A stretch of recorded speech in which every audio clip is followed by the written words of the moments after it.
Spark Effect, and I'm joined by my colleague, Ted Wolf, CEO of Guidewise. Hello, Kim. Good to see you again. Yes, indeed. Ted, you and I have been comparing notes recently, between our observations and recent conversations we've had with respective executives in our sphere. There really seems to be this state of indecision happening. And I really, you and I talked about it and we were seeing it from different angles of the work we do and thought it would be really important for us to have a conversation about it today. hmm Yeah, there's a lot of changes going on and a lot of indecision, and people are looking for answers that might not be there. Exactly. Yeah. And so one of the things that I wanted to do in preparation for our conversation was just to be sure it wasn't just a feeling, even though we know we're gathering this qualitative data from these conversations we're having. So I hmm went out and I did a little sleuthing to see what was some of the surveying that had been done earlier this year.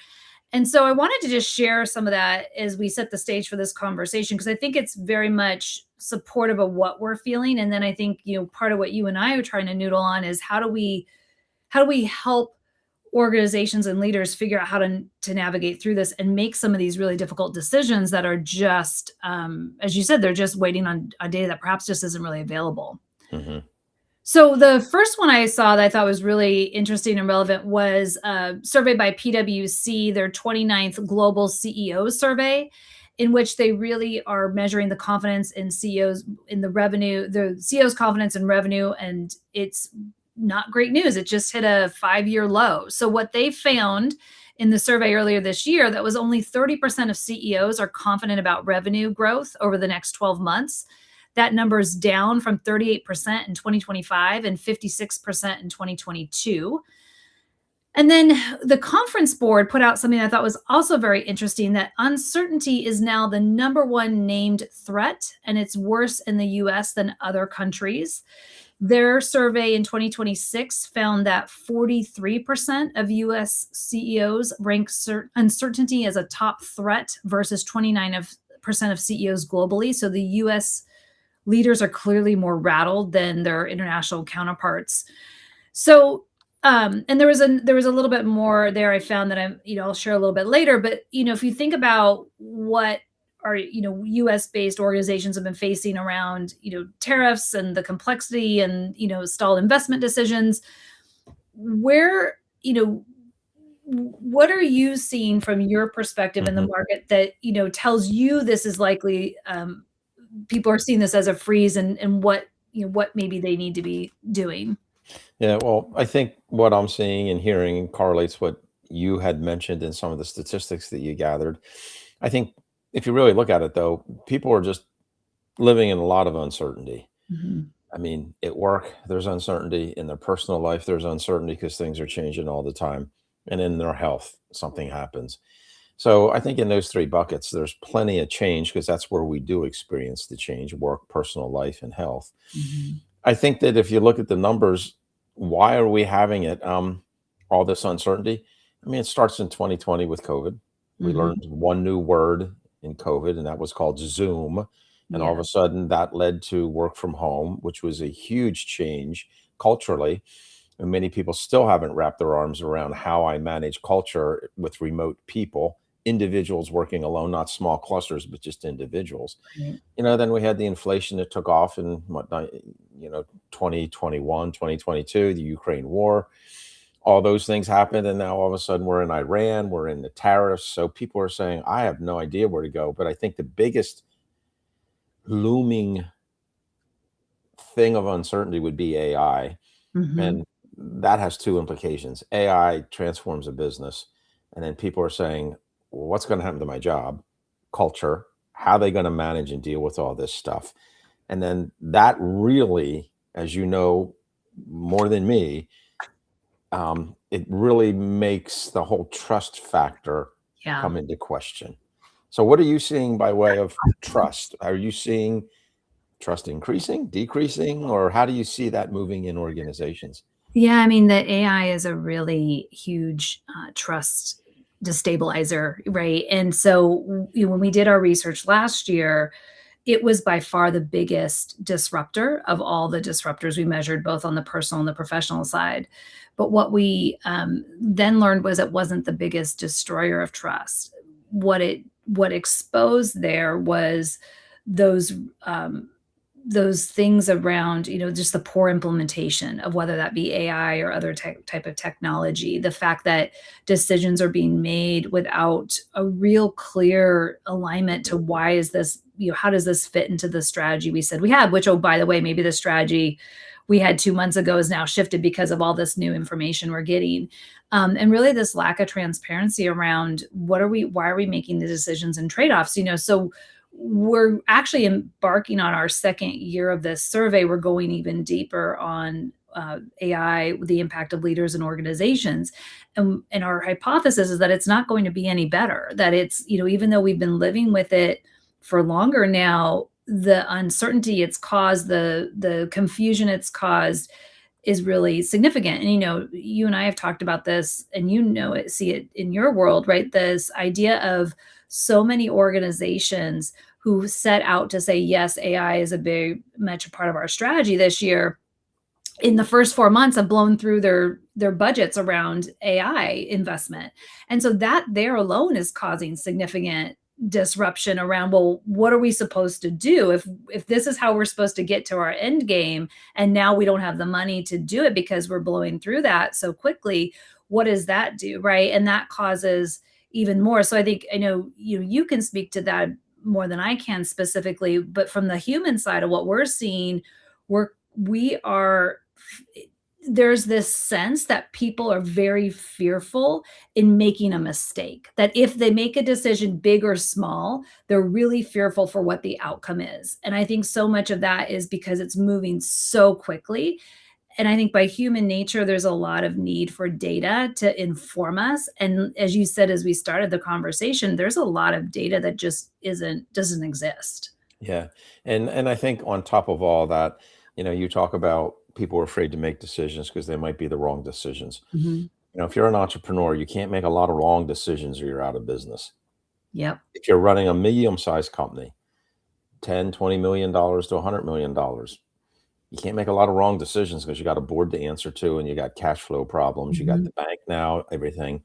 And if you're actually going to go to the SBA for a loan or something like that, if it's applicable, I've read where now the SBA is requiring an AI strategy, not just the strategy though, but what are you doing to implement it? I want to see what you've done implementing it. And if the SBA is doing that for government loans, you're going to see banks require the same thing. You're going to see merger and acquisition people lowering the multiple of the valuation of a business if they aren't using AI. And what I see happening is people are afraid to make decisions because they've told people, go out and use some of the various platforms that are out there, the Claude, the Chat GPT, the Copilot, and just start experimenting. So all of a sudden they got better emails. Mhm. They could put a presentation together. Instead of taking 4 hours, maybe they could get it done in 20 minutes, but it didn't hit the bottom line. So Right. now everybody's saying, well, we tried AI and it didn't work. So what are we going to do now?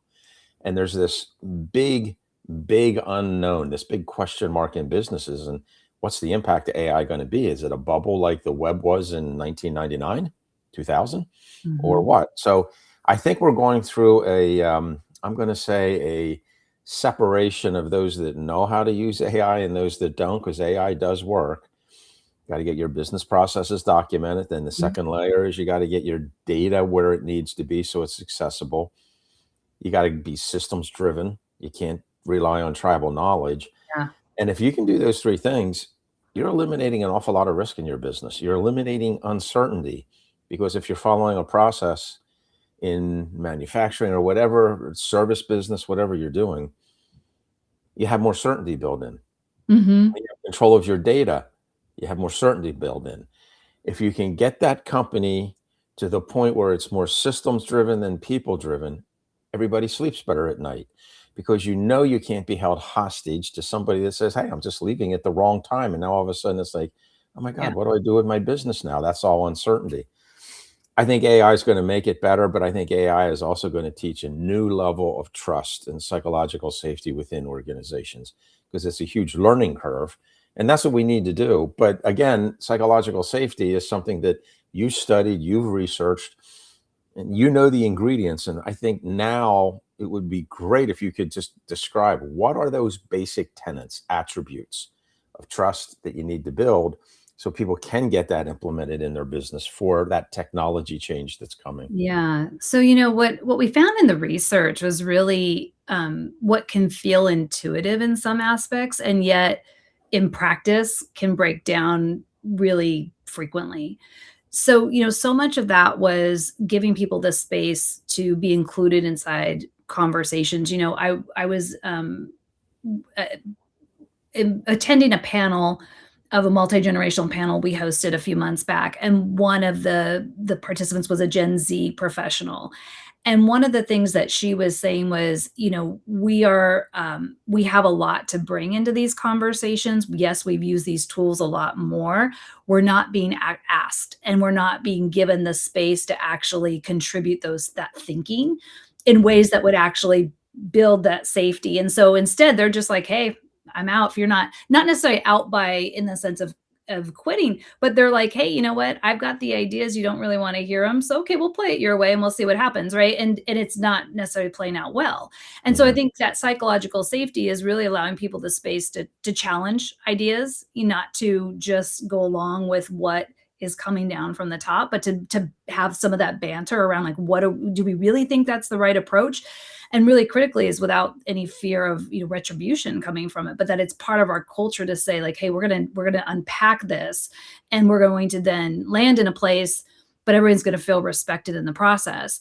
We also know that one of the things that's really tough as we're thinking about AI and we're thinking about just so many of the changes that are happening, is how do we treat people fairly, and how do we really bring more empathy into those hard decisions we have to make.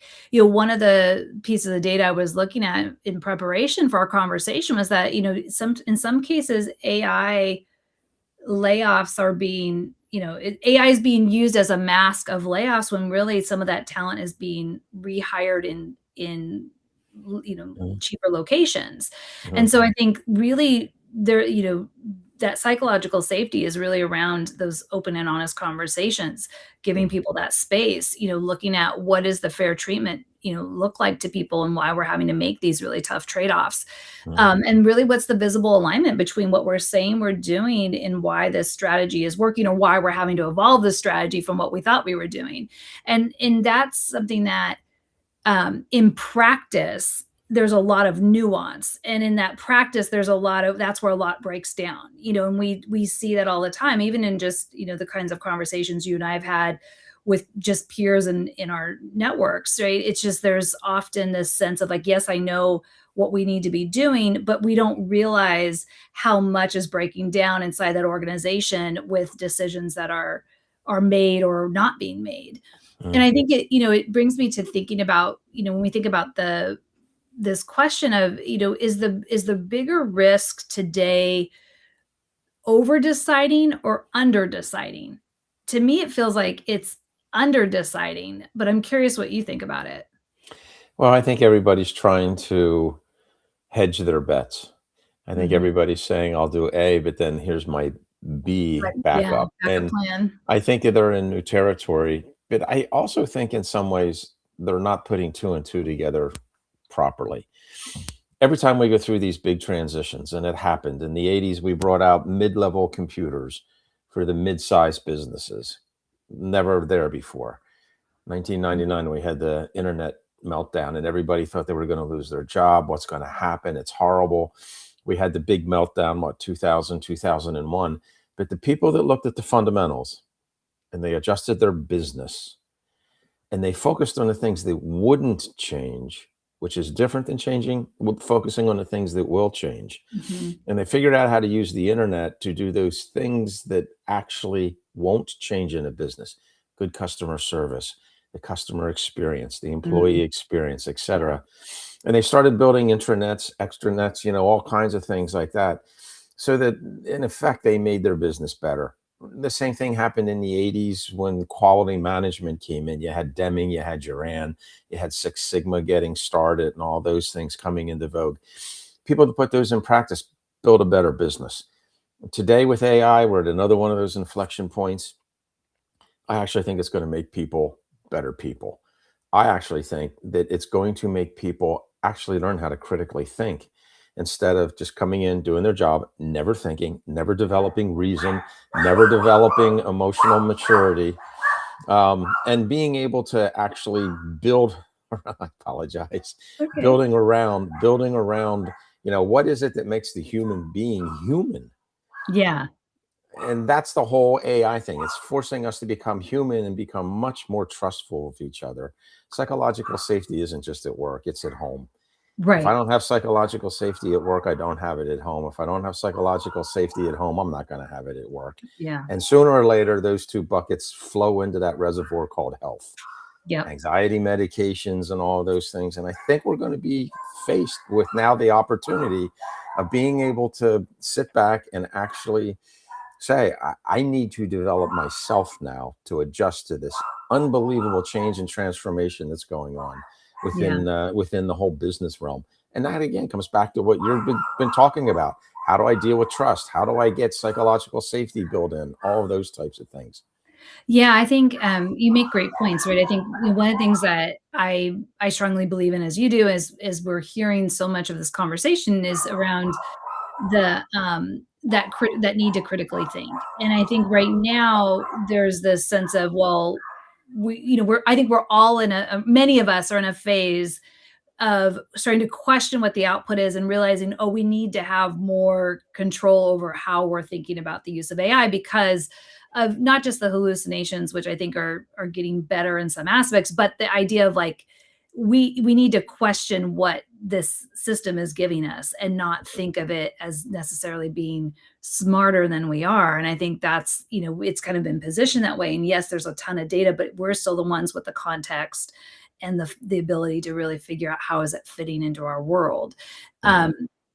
And so I think that the more, to your point earlier, the more, and we were guilty of this too, of like, hey, let's just get people used to using it at first because we have this big continuum of what that is for people. And I think that what you've brought up is really important in that lens of we need to be thinking more around what's the skill that needs to now be built so that we are supporting this really important dimension as we call it around psychological safety. And what does that look like, because it's I think that's evolving as well as Mhm. more of this technology is coming in. And if you think back to what we're curious about, it's interesting to think about people in this mode of that feels like people are just freezing. It feels like they're just really delaying making decisions, big or small, inside the organization. And at some point, you have to make a decision, right? You get forced to make a decision one way or another, and it's I'm curious to hear your thoughts on like what are some of those tipping points, right? If we don't have the data available to us Mhm. because it just isn't available and we're really starting to come up against this wall, what is it that we need to do to get So, out of this freeze mode? Because it feels like there's a lot of organizations and leaders in it right now. yeah. So I think the first thing we have to understand is that when we don't make a decision, we are making a Making it, yeah, decision. Okay. completely. And then the second thing is if we say we don't have the information we need, why don't we go out and get the information we need? Mhm. People think through. Here's what I got to do. I got to look at my region. What are the statistics in the economy in the region? What are the companies? Are they attracting people? Are their products where they need to be? I mean, are we creating magnets to attract people and interested? So we have more information. But I think it really comes down to being able to say, and this is interesting. I think we are at a point where you can take a look at a lot of businesses that we've all grown and grown up with. You have paper trails of big file cabinets and everything. Then you automatically, you wanted that paper trail, and that's an analog way of doing things. Yeah. Then we went to and said, okay, we're just going to make copies on disk. But it's like, okay, I can't find the disk. I can't find the copy on the disk. I forget my naming convention. I don't know where it is. How do I find this? Now it's even getting worse with AI because AI can make your company very intelligent or you can stay very dumb. And I don't mean that in a derogatory way, but you're just not aware. You're not asking good questions. You're not getting good information. So with AI, you can really turn the corner. And I think a lot of companies in the next 3 to 5 years, they're going to be big surprises as far as those that don't make it. They go Mhm. out of business fast because they can't compete. And somebody's figured it out and they got what I call a digital business today. They're running on AI. AI is making the humans more intelligent. The more intelligence the humans are, they can further develop, refine, Mhm. modify an agent. So we've got that humanogenic workforce working together. Now I can really start building intelligence because AI, I can program it or I can build the agents to think, to act, to make decisions, to transport, to do things for you, not having it done just in the realm of human beings. So I think we're really at that crux of being able to turn the corner, and we're really going to develop an intelligence both in the human side and the agentic side in work, in home, and in health. I think Yeah. we're going to see major breakthroughs and enhancements.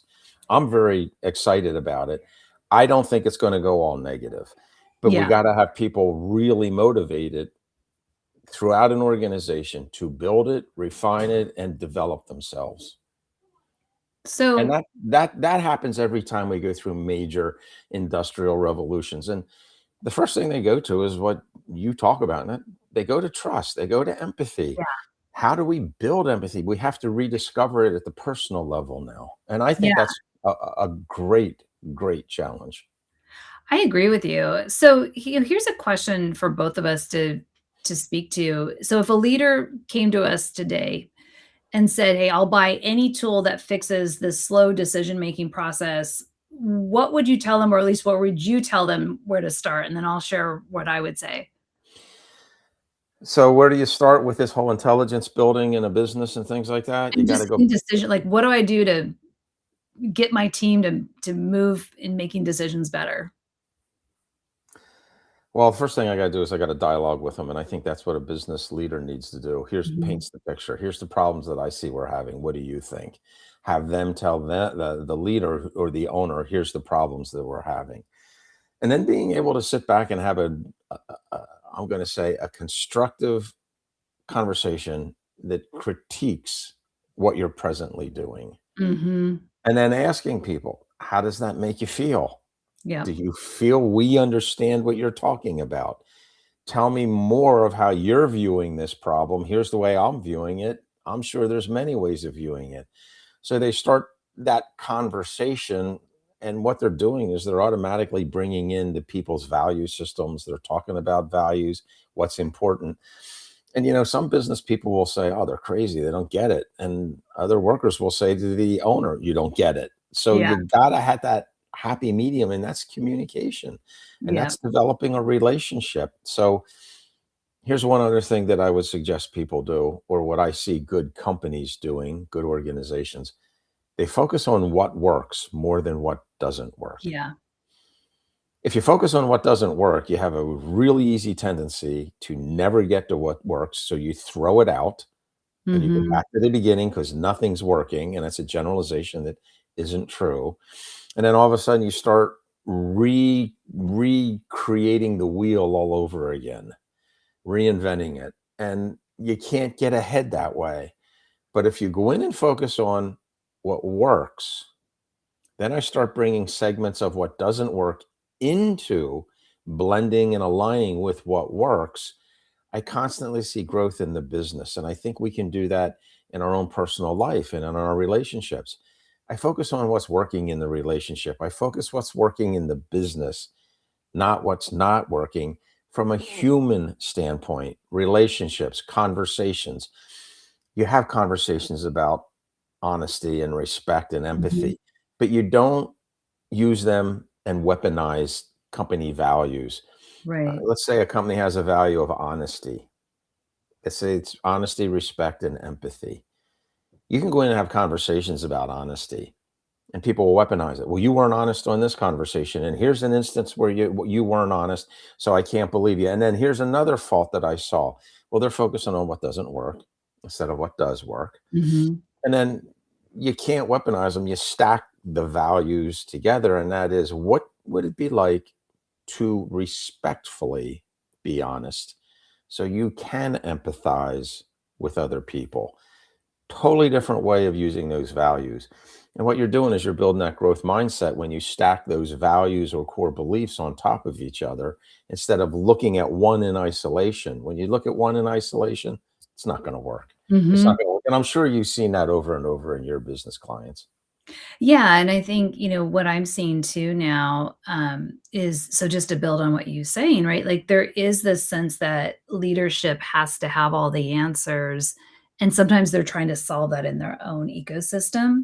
And I think, depending on the complexity of the organization, so much of those answers may be in more of those frontline areas. Hmm. And that's beyond, what an engagement survey is going to tell you. That's really about where's the strategy not translating or not working, or how is the market performing differently. And I think getting to that level of understanding what's really going on is really critical. So it builds on that, the what you're speaking to, because we have to, we can't assume that we have all the answers in leadership when in practice there's so many other things that dynamics are happening, whether that's, by market and region, or just the fact that what we are trying to put out there just isn't resonating, and we're not listening to what that feedback is. Hmm. I would say that I think what's also, is just to extend what you're saying, is really this opportunity for then leaders to start to take in that information,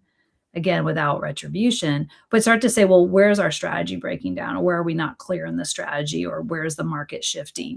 To think about, how are we relating to our people and to our Hmm. clients and to our Hmm. market?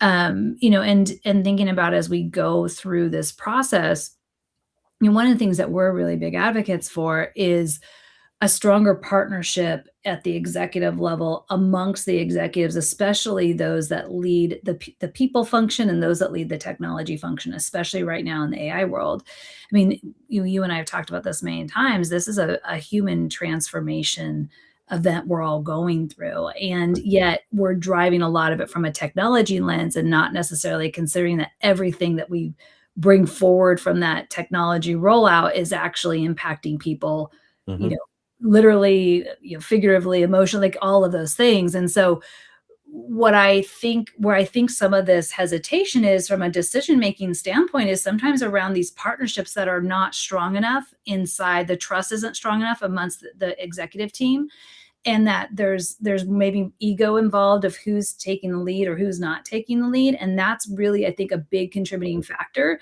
to this inertia we're feeling right now. Yeah, you say the word ego brings a smile to my face because so many times people have hidden agendas and they don't even know it. They're not aware of Right. it. Somebody says something, okay, I don't know, let's just say I don't know how to deal with conflict in my life and I've never resolved how to have a conversation with conflict. So I become a manager. So I'm doing a person's performance review.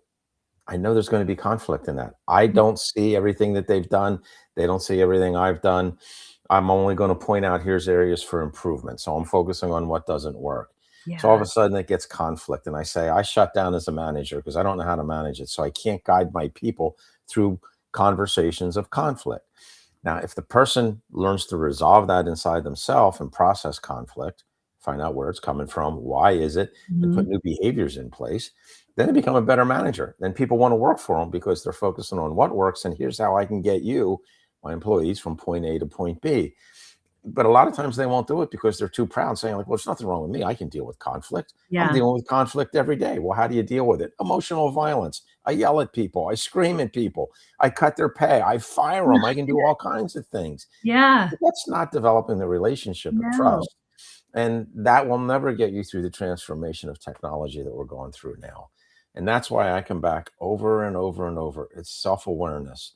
What's Mhm. going on inside of me? I got an inner world that I got to manage and drives me crazy sometimes. And then I have the outer world. I got spouse, friends, social, kids, teenagers. They're driving me crazy. Okay. I got an inner and an outer world that's out of sync. How do Yeah. I bring it back in?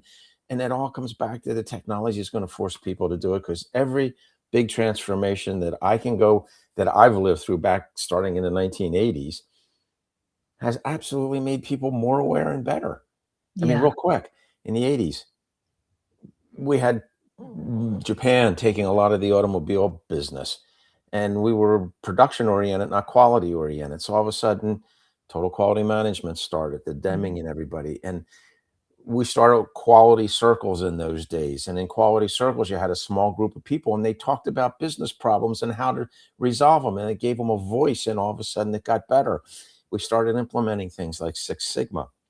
People learned more about a business, they learned Yeah. more about themselves. Then we get to the internet. As I said earlier, okay, we learned how to bring that into a better business. People learn from it, they learn more about themselves. What do we need to focus on? What's working more than not working.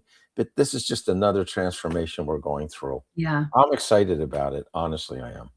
I am too. So let's answer this final question together. For those people who maybe identify with this discussion of feeling like they're not sure what decision to make, there's fear, so they're in this inertia, and yet there's a decision they have to make. What's the one thing you would encourage them to do to help move them towards that decision making? Um, well, you have to rely on that intuitive feel, and every business owner or manager or leader has that gut feel they always go to. Go to it, but don't act on it necessarily. Go to it and then say, why is my gut telling me this? Mhm. Then have a conversation with people about it. This is what my gut tells me is going on. Can we have some honesty and actually talk about this because Mhm. it's impacting the business? And in impacting the business, then we can't make good decisions. Then ask everybody, what data don't we have? But have an outcome. Go to the old data processing formula: input, process, output. Have conversations with an output in mind that everybody has to relate the conversation to. That's critical thinking Yeah. versus, excuse my word, but it's not just complaining about everything. Right. Okay. Right. And some conversations, that's all it turns into, and it's a waste of time for everybody. That's what I would suggest doing to get the data. What do you see working on your end about how to get people that next step Mhm. of saying, I got to make some decisions here. What am I going to do? Yeah, I agree with what you're saying. What I would add to it that I've observed a lot in, just not just client work, but just, people in general is that there's many people fear conflict or that tension or that difficult conversation, whatever that degree is. And so a lot of inertia, I think, comes from not stepping into trying to maybe have to have a hard conversation around trade offs or a conversation around, I don't think that's the right decision. I need to voice that. And I think it goes back to psychological safety. I would encourage people, though, to really take a hard look at themselves because I also have found that that is sometimes a crutch people lean on. And yet, when we get into those conversations, many of them are really productive and they're relationship building and they're clarifying. And Mhm. yet, it's the fear and the conversations and the stories we tell ourselves in our head that are holding us back. And usually, we get to the other side of those conversations, and it's like, gosh, I really made that to be much more. I wished I would have had it sooner. And I think that is really playing out a lot right now. And I would Mhm. just add that to people to really have that key self-reflection and consider moving differently in it. Yeah, the one last idea that I would give suggestion is that very often people lose trust because they think they're going to be taken advantage of. Right. So if you have an outcome you're going to work towards, if I was a manager leading the conversation or the business owner leading the conversation with employees, I would put a stipulation on, here's the outcome we want to get, but we got to do it in a way where everybody wins. I love I that. think That's that's almost a natural law. It's like everybody has to yeah, win or you're not going to get your best out of them. I We're agree. not And here to winning abuse anybody. and I think just defining that winning doesn't need to make to be that everybody gets their way. Winning can be that everybody feels heard and respected and that they were able to contribute in a way that feels valuable. And that I think is another opportunity to reframe for many. And that is the proper stacking of honesty, respect, and empathy, what you just described right there. They felt heard. They felt Yes, important. They had a say in what's going on. They were listened to. That's respect, honesty, and empathy all stacked together in that growth mindset. I love it. Well, Ted, it's been another good conversation. I feel that, it's good to have this dialogue with you. I think these are things like you and I said we're both seeing and we're both wrestling with in the orbits that we're around. And so thank you very much for the time, and thank you to everyone who joined us today and will be listening and hopefully taking some of this forward into your organizations. Well, thank you very much, Kim. I love our conversations. I look forward to the next one. In fact, today, my dogs even had a vote in what was going on and had a say in this conversation. Glad they were able to contribute. We love our pets. Okay. Okay. Thanks Well, so thank you much. very much.